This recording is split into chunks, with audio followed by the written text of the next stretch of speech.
แบบนี่แก้ไขได้ใช่ไหมโหมีแต่ถ้าถามบางเพิ่นเอง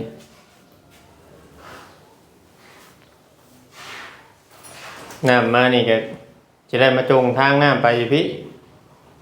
ก็บ่อยากไหลอีกยังข้างอยู่นี่อีกนะแม่นก็ทั้งน้องกับจ้อแล้วนะฮะแล้วก็จ้อกับบ่ไหลอีกเพราะว่ามันหงอยู่นี่มันเราเอาสายน้ำมาเปิดบางทีลงจะดึงมา เปิด โชงได้มันตามเองหมด โดยแม่นสมมุติก็ในเนี่ยก็แบบน้ำไหลออกแบบน้ำยังเหลือน้อยเดียวแบบอันนี้นะแล้วมันหกนี่บัดนี้แล้วมันบ่ไหลออกแล้วทางนี้ อืมทางพี่ชุงแห้งโพดเนาะน้ำจะบ่ขึ้นเนาะก็นำบ่ขึ้นก็ทางนี้กับทางนี้แล้วก็ทางนั้นนะ มาอยู่ตรงกลางนี่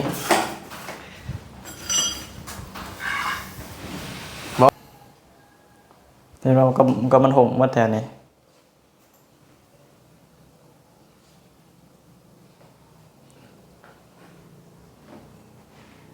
เป็นน้ำข้างอยู่นี้เนาะแม่นบ่ก็ทางนี้ว่าก็จะพอตัวนี้ได้ก็ตัวนี้เฮาเจาะกลางก็ได้นะครับป่าตรงนี้เนาะแม่น ปิดอันนั้นทางกบเนี่ยทาง ตะกี้ทางนอกก็บอกว่าก็ชวนตัวนี้ให้จงตั้งครับสบายดีเนาะพ่อแม่พี่น้องเบิดสุคนเนาะ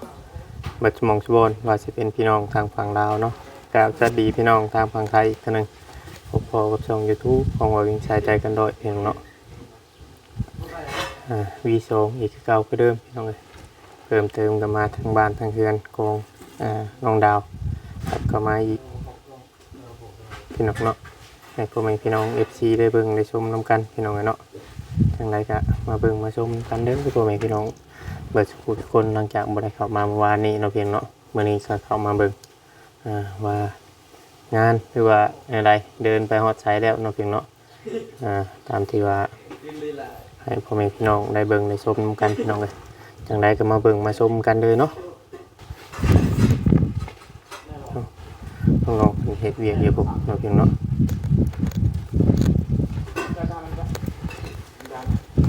สบายดีเด้อเบิดทุกคนเนาะปูบันไดมื้อนี้วานนี่เฮ็ดหยังชาวบ้านบ่ได้เฮ็ด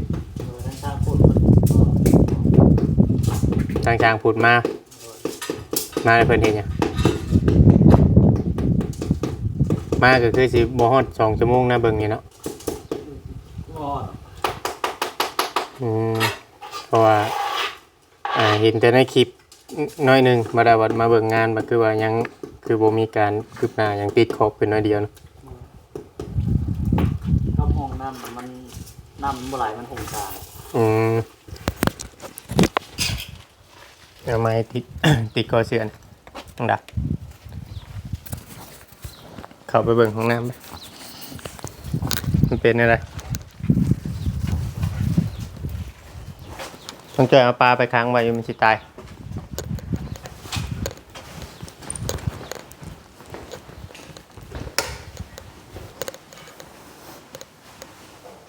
มันนั่งมุงไหน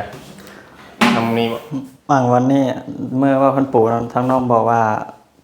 ส่วนตัวนี้นะให้เอาค่อยแจนั่นบัดนี้มันสูงแจไหนสูงแจนี่แล้วน้ำมันหงกลางหงอยู่นี้โดยก็เมื่อเพิ่นปู่แล้วก็น้องบอกว่าก็โซนตัวนี้ให้มันเอาลงทั้งแจเด้อให้มันค่อยทั้งแจแล้วบัดนี้ก็ตัวนี้ก็ทางน้องก็บอกให้เอามาเชิงนี้เพิ่นเอาไปเชิงนั้นเอาไปเชิงนั้นเขาทอกน้ำก็มันหงนี่แหละน้ำมันบ่ไหลออกบัดนี้ให้มันบ่ไหลเลยมื้อนั้นน่ะเดี๋ยวจอตัวนี้ไผจอก็น้องจอวานนี่ก็ทางน้องบอกว่าก็ทางน้ำไหลตัวนี้ให้มาทางนี้ให้มันเชิงคอตัวนั้นมันนี่เพิ่นเอาไปข้างนั้นมันหงข้างนั้นเลยมันนำกายทอไปข้างทางนี้ครับ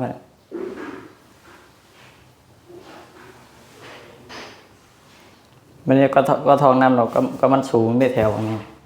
วันนี้แล้วมันเป็นตะโลกมันหงวันนี้แบบนี้เวลาเขาล่างมันบอกแมนก็น้ำมันไหลออกเลยก็ไหลออกน้อยเดียวนึงไฟจะติดทางพุทธไปละมาวานคือว่าเห็นอย่างนั้นแต่แรกอยู่ติดนี่กันมุโคเพิ่น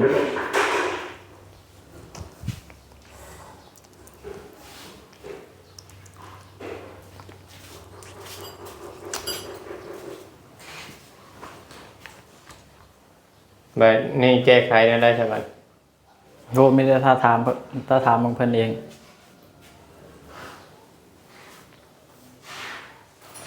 น้ำมานี่ก็จะได้มาจงทางน้ำไปอยู่พี่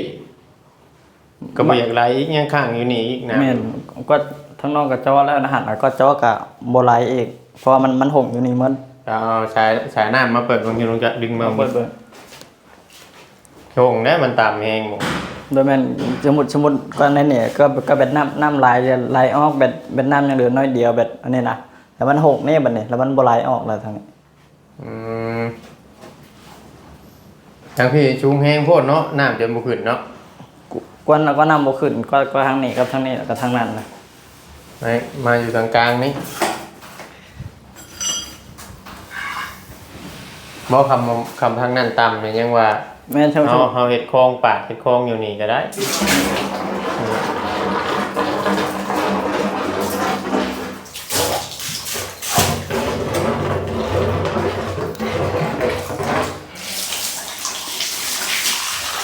ของน้ำนี่สำคัญเลยค่ะเฮาเฮ็ดบ่ได้นี่คือว่าข้างน้ำยังสินะ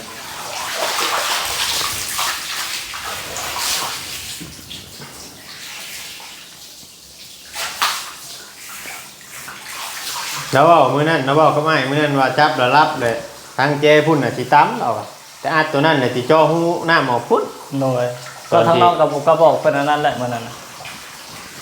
แล้วว่านั่นแหละอาจจังว่าจะให้ใส่เชือก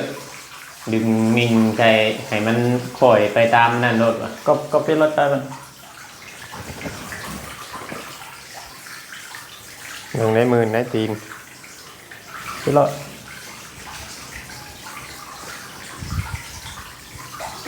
ออกตามแจกับแถวน้ำลายเลยมันจะสิออก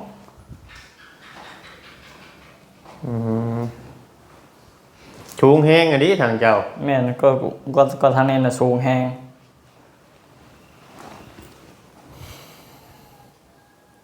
นี่เราก็มันห่มหมดแถวนี้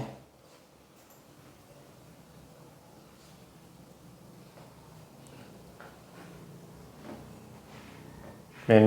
น้ำข้างอยู่นี้เนาะ แม่นบ่ก็ทางนี้ว่าก็จะพอตัวนี้ได้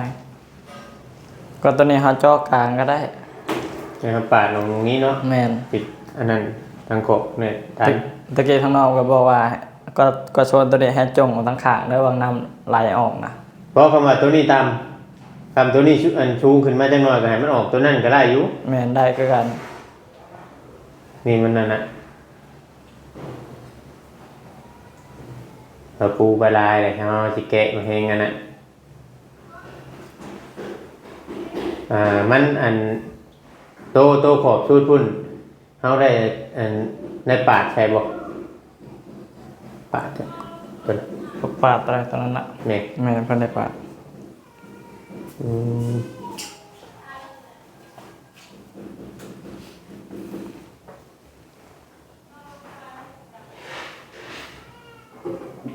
มันเทลแรกนะมันเนาะเทลตัวนี้เทลตัวเป็นปูทำบิดนี่เนาะ แม่น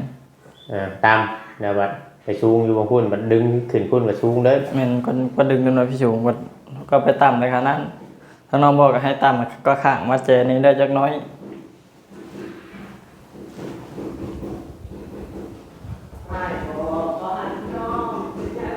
เจ้าคิดว่าเห็นอะไรบ้างสมมติว่าน่ะ เจ้าได้ก็มีแต่แก้ใหม่ แก้แผ่นตัวนั้น แม่น แต่ปาดเอาลงนี่เด้อบัด แม่น ตามไปทั้งสองข้างเนาะ แม่น ปาดให้มันตรงนี่ลงไปพุ่นเลย น้อย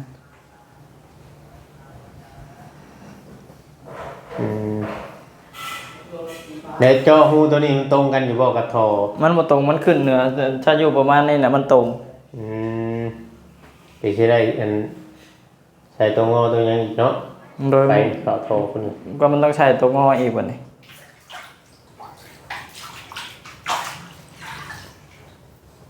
อ่างลายอย่างนี้ มันบ่ไหล ตัวนี้ก็เริ่มยาลายเลยเนาะ แม่นน่ะ เราต้องใส่อันไม่กวดออกตลอดได้ แม่นเจอนี่ก็หงกันลูกเจอนี่ โอ้แต่นี่ยังต่ โถแจในรูป บัดนี้ตัวขึ้นฟ้านี่ไผสิเฮ็ดบัด ทั้งน้องเฮ็ดเองบ่ให้เพิ่นเฮ็ดตอนนี้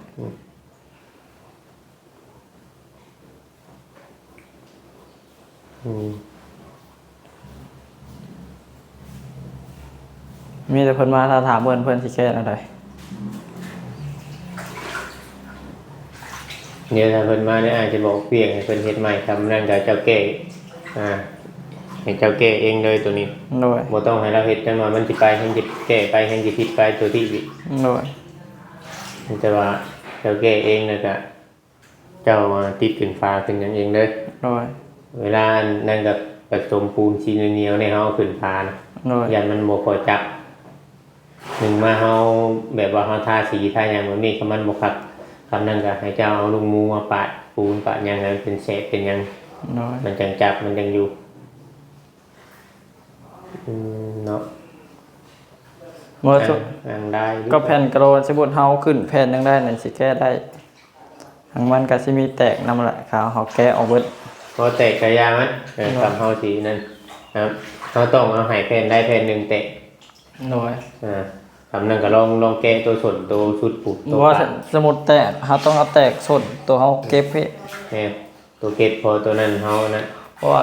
ก็แก้แล้วให้มันไปโซนนั่นนำบัดนี้ให้มันไปโซนแจนั่น อืม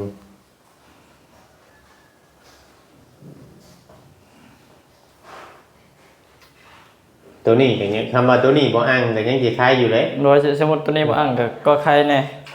ตัวนี้ก็อังลายขึ้นตัวถึงถึงเนี่ย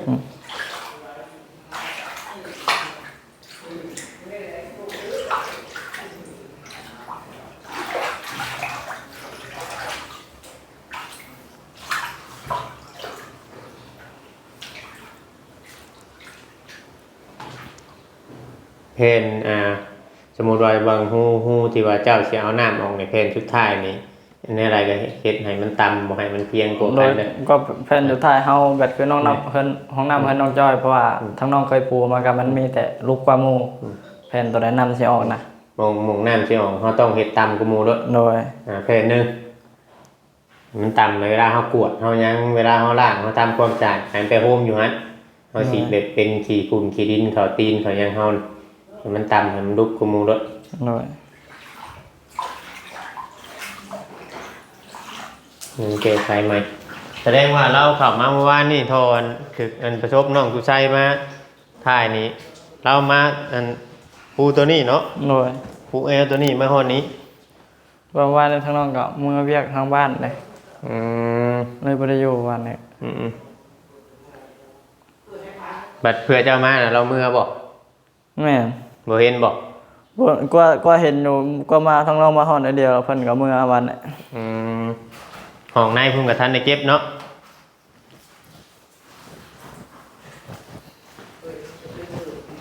ห้องนี้ก็ทันได้เก็บแล้วก็สิอันปูโตของน้องดาว ตัวนี้เจ้าได้ปูตัวนี้เนาะ แม่นทางน้อง นี่เจ้าปู กับในหันก็ยัง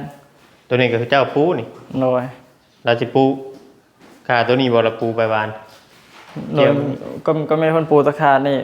ก็มานี่ใช่นะ อืมเกี่ยวมานี่กับมือ โดยกับเพิ่นครัว จะแก๊สเพิ่นซื้อกระเบื้องตัวนี้มาให้ 8แก๊สบอก 8แก๊ส โดย เพิ่นให้ขึ้นแจ็คแพด เอาขึ้นถ้าบ่ว่าบ่พอก็ซื้อใหม่เพิ่นให้เอามาซะก่อนตัวนี้มาติดเบิ่ง อืม ถ้ามันบ่พอทำไรก็เพิ่นให้ติดเพียงขึ้นฮอดช่องลมเด้ อืมแต่ว่าโอ้ยขึ้นฮอดช่องลมนี่บ่ได้เคิงอันนี้น่ะ โดย กระเบื้องอันนี้น่ะ ก็6แผ่นคือกัน ยังบ่เคิงได้มันงามเนาะ โดยออกสีทะเลลายมัน เพราะว่าบ่ได้เคิงเนาะอย่างมันต้องเอาไม้ชั้นนี้ก็ยังบ่พอสำหรับสิเอาหอบนี่เกินฮอด บ่มันก็ ช่องลม เพิ่นเอาบ่ได้หอมได้มีแต่ นะ ติดข้างตัวนี้แล้วก็ข้างนั้นแล้วก็ข้างนั้นมันก็มาโซนนี้เพิ่นบ่ได้ติดเพิ่นว่า อ๋อมาโซนทางหน้านี่บ่ได้ติด โดย อันติดแต่โซนนั่นน่ะเอาขึ้นจำกันเลยไปบ่ฝั่งนี้กับฝั่งนี้ โดยเอาขึ้นทำการเพียง2ลมตัวนั้น อ๋อกะบ่พอ โดย บ่พออันซ้ำนี่คำว่านั่นก็สิประมาณบ่อย่างสีเรือกับคำว่าตัวนี้คำกะโลตัวอันตัวขาวนั่นเรือบ่ไหลเบิ่ง ก็บ่เรือเพราะว่าให้ติดหน้าคันไดนํ อืม หน้าคันไดก็จักสิพอเพราะว่าสิใช้ยังห้องนอนนํเด้ เดี๋ยวนี้ยังเรือของนอนกับเนาะ โดย ยังนอกกับหน้าคันใด โดย ถ้ามันเดือยังว่าเฮามาปาดขึ้นตัวนี้จังน้อย โดย บ่ให้มันเป็นกระโดแบบเพียงพื้นโดดนะเห็นว่าห้องนี้ก็เฮาก็ต้องเอาขึ้นอืม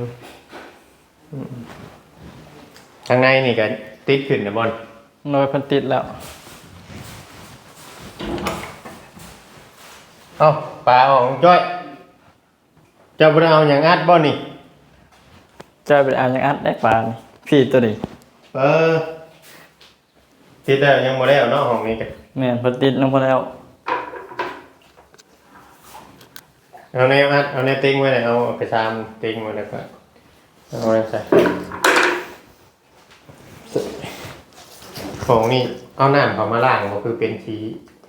จะได้ นี่พื้น อันนี้บอก แม่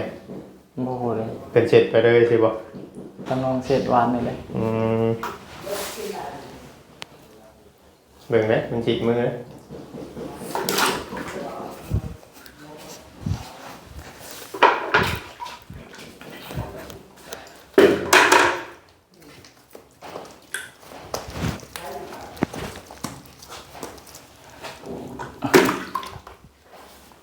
แต่ว่ามื้อนี้ยังบ่ได้เข้ามาอีกเนาะ ยังไม่เห็นมันขี่รถกายเพิ่นไปช่องลบ ก็ แต่เพิ่นบ่ได้แวะหรอกเพิ่นกายไปเลย อืม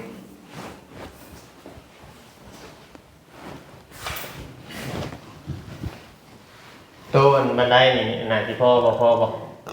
กระโดดลาย บ่พอ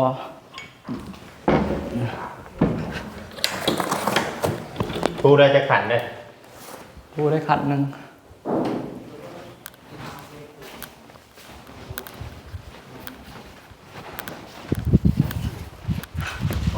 ได้บ่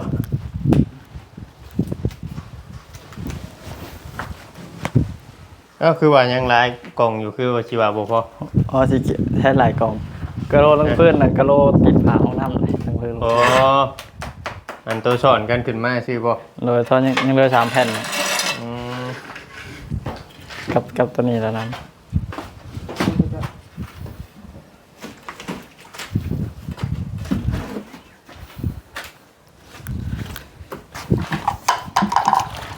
ได้ทางใหม่มาเฮ็ดช่วยบ่ บ่ทั้งหมู่เพิ่นมาแล้วเพิ่นเห็นแล้วเพิ่นเฮ็ดช่อยนะ อืม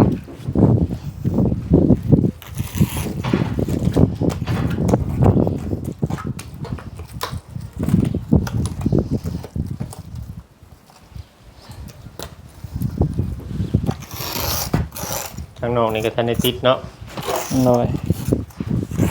แต่ทางในที่พ่อบ่กระโดดขาวพอดีเลย แค่บ่พอกับบ่พอคันใดบ่ ติดหน้าบันไดนี่ โดย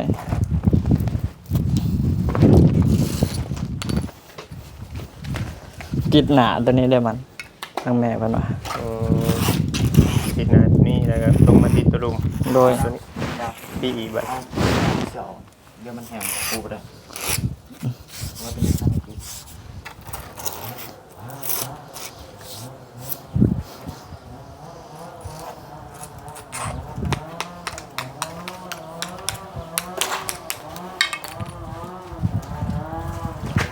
เอาเกียงได้ปาดออกนั่นแหละ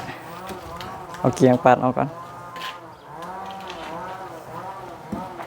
ตอนนั้นเจ้าเข้ามาเมื่อวานนี่ละตอนเราเข้ามาน่ะเจ้ายังอยู่บ่ อยู่วันนี้ อืม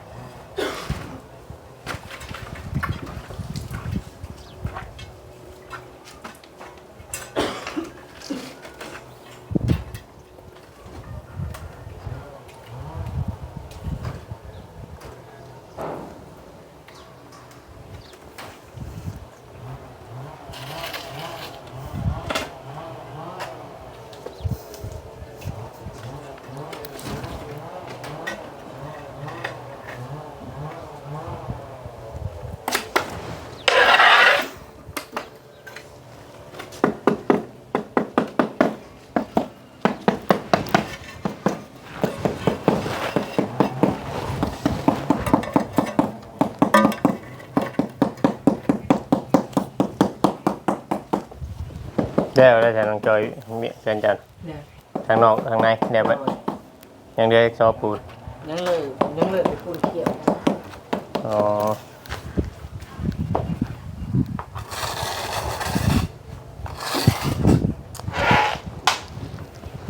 ตัวนั้นน่ะบ่ได้อันตัวนั้นน่ะบ่ได้สายติน้องดา ตัวใด ตัวทางขึ้นตัวนี้น่ะบ่ได้เฮ็ดบ่ทางขึ้น ตัวนี้ บันได บ่ ตัวหน้าบันไดตัวนี้ตัวไว้เฮ็ดขันบ่ ยังไม่เฮ็ดกรอบเฮ็ดขั้นเอา เฮ็ดขันออกมาขันหนึงบ่ โดย ขันออกมาขันหนึงน่ะ3ได้มันใช้ได้ใช้สียาวนะตัวนี้เนาะมันปูออกมาบ่ได้ถ้าว่าสิปูปิดนะมันติดประตู โอ้ยให้ปูปิดมีแต่เฮาปาดตัวนี้เข้าไป ยังจะคอยตามปกติเลย เฮาปาดนี่เข้าเฮาปาดตัวนี้เข้าเฮาจะเอาปากกระโดดติดตัวนี้เข้าให้บ่ปาดก็มีแต่เฮาสาดแล้วก็ทาสีเอาเลย ตาสียาวนะงามเอาปากแต่มันเสียกระดูกตัวเทิงพุ่น แม่น จะได้อีก ก็มีแต่เฮาสาบแหละเฮาอันนี้เลยทาสีเอา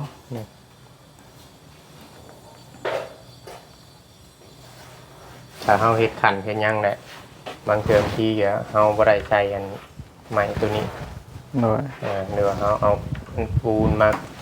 เฮ็ดเป็นนั่นพอเฮาอยู่รถจักรรถหยังขึ้นง่ายนะ โดย แต่เฮาต้องบ่ได้ใช้ไม้ตัวนี้กัด อืม แต่มันขวางทางขึ้นทางหยัง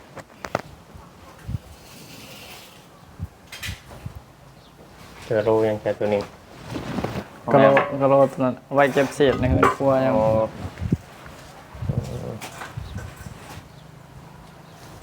ประมาณนี้แหละเนาะอัปเดตให้เบิ่งเดี๋ยวจังบัดแก้ไขแล้วจังอันนั้นใหม่ของเรื่องของน้ำ โดยเดี๋ยวเฮ็ดขั้นใดก่อนจังแก้มัน เนี่ยเป็นไรอะไรจังแก้ทางขุดก็มีแต่ว่าคำเล่าเขามาก็มีแต่จะให้เรา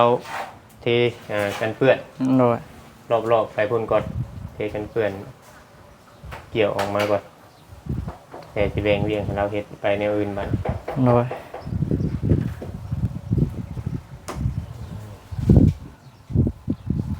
แต่ว่าเพิ่นก็ขี่รถมันรถผ่านไปผ่านมาอยู่เพิ่นบ่ได้จอดวานใดๆเนาะ หม่มันบ่ได้จอด หน่ายังสิเข้ามาอยู่จ้ะตำเบิกยันยังสิเข้ามาอยู่สำเราบ่มาเราก็ต้องบอกประมาณนี้เนาะสบายดีกันลุงดาว โดยสบายดี สบายดีจ้ะเอาไม้มาจะมาเบิ่งทางเงินแข่งตัวนี้ก็พี่น้องมันบ่ตรงเนาะโจเข้ามาโอ้มามันบ่ตรงเนาะพี่น้องเนาะสิออกมาพี่ออกมาพี่ตอนแรกว่าเวียงคิดว่าให้เพิ่นเจาะหม่องเชิงนี้ออกมาใส่ท่อตัวนี้เด้อมันตรงกันเลยนะพี่น้องมันนี่แหละน้ำมันค้างอยู่หันหลายเลยเจาะน้ำออกหันบัดโอเคเนี่ยพี่น้องมีแต่ว่าแก้ไขใหม่ได้ใช้น้องดาวแก้ไขได้จังนะถ้าว่าผิดพลาดประการใดก็ต้องกราบขอโทษขออภัยหลายเนาะพี่น้องคือว่าห้องน้ำนี่ถ้าคนโมเซียนดีนี่สิปูยากเลยพี่น้องปูยากมันต้องเฮ็ดนะแต่จุดท้ายคือว่าเวียงว่าวเนี่ยอย่าให้มันนั่นในจังน้อยเนาะบ่ให้มันนั่นสูงให้มันต่ำกว่าหมู่แผ่นที่เอาหูน้ำออกนี่เนาะพี่น้องเนาะตรงต่ำกว่าหมู่แต่เพื่อน้ำยังก็สิไปโฮมอยู่หั่นเนี่ยให้มันไหลอยู่หั่นแล้วก็หาตะกอกตะเกงมาใส่ต่อไปอยู่วางหูน้ำหูท่อเฮาสิออกว่ายันเศษผมเศษหยังเฮาอาบน้ำอาบหยังแหละมันสิได้ลงท่อหั่นนะพี่น้องเนาะถ้าบ่ว่ากันพี่น้องจุดใดมันผิดพลาดเฮาก็ต้องแก้ไขทุกคนก็มีข้อผิดพลาดเบิดทุกคนพี่น้องเนาะแต่ว่าส่วนในเรื่องสีเฮือนสีหยังนี่ป้าไว้ก่อนสีประตูไปยังนี่เนาะพี่น้องเดี๋ยวเฮาจังค่อยว่ากันใหม่เดี๋ยวมันได้ว่าเวียงที่ซื้อมาให้ทางผู้ใหญ่ใจดีเนาะเมย์เพิ่นเว้าได้คุยกับบ่เวียงแล้วเพิ่นสิซื้อให้ใหม่โอเคพี่น้องถ้าว่าผิดพลาดกันได้ก็ต้องกราบขอโทษขออภัยเนาะในคลิปนี้สิดำลาพ่อแม่พี่น้องไปพี่น้องขอกล่าวคำว่าสบายดีประทุกคนเด้อเนาะ